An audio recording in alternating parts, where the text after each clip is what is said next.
আব্দুল্লাহ ইবনে হুযাফার সামনে বড় একটি কড়াই নিয়ে আসা হলো, নিচে আগুন জ্বালিয়ে দেওয়া হলো, উপরে তেল দেওয়া হলো এবং বলা হলো, আব্দুল্লাহ, যদি আমার প্রস্তাব তুমি মেনে না নাও, যদি ইসলাম ত্যাগ না করো, তাহলে তোমাকে এই তেলের মধ্যে ফুটিয়ে দেওয়া হবে। হযরত আব্দুল্লাহ ইবনে হুযাফা বলেন, মৃত্যু তো একবারেই হয়, মুমিন মৃত্যুকে ভয় করে না। মুমিন মারা যাবে, মারা যাওয়ার সাথে সাথে আল্লাহর সাথে মোলাকাত হয়ে যাবে।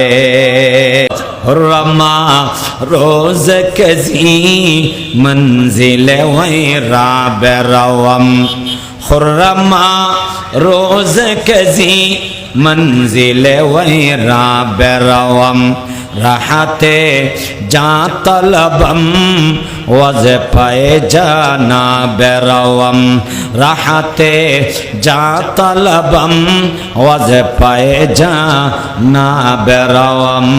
আমার ভাইয়েরা, আব্দুল্লাহ ইবনে হুযাফা কাফেরের সামনে এত দায়িত্বহীন ভাষায় কথা কেন বললেন, কেন বলতে পেরেছেন? আমার ভাইয়েরা, তাদের কলব জিন্দা, তাদের রূহ জিন্দা। আল্লাহর নবী বলেন, মাসালুল্লাযী ইয়াযকুরু রাব্বাহু ওয়াল্লাযী লা ইয়াযকুর কামাসালিল হাইয়্যি ওয়াল মাইত। যারা আল্লাহ জিকির করে তাদের কলব জিন্দা।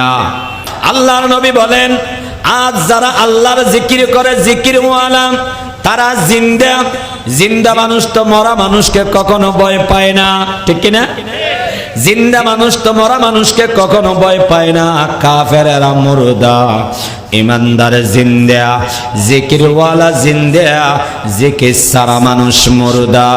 মুর্দার সামনে কথা বলতে কি?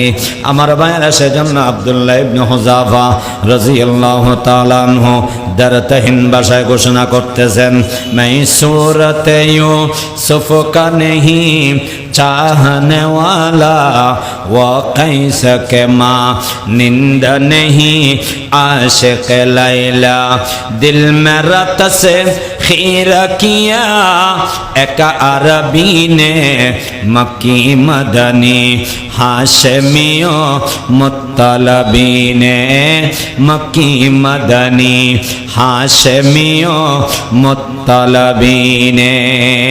আমি আশিক হয়েছি একজনের, তিনি মক্কি, তিনি মাদানী, তিনি হাশেমি, তার নাম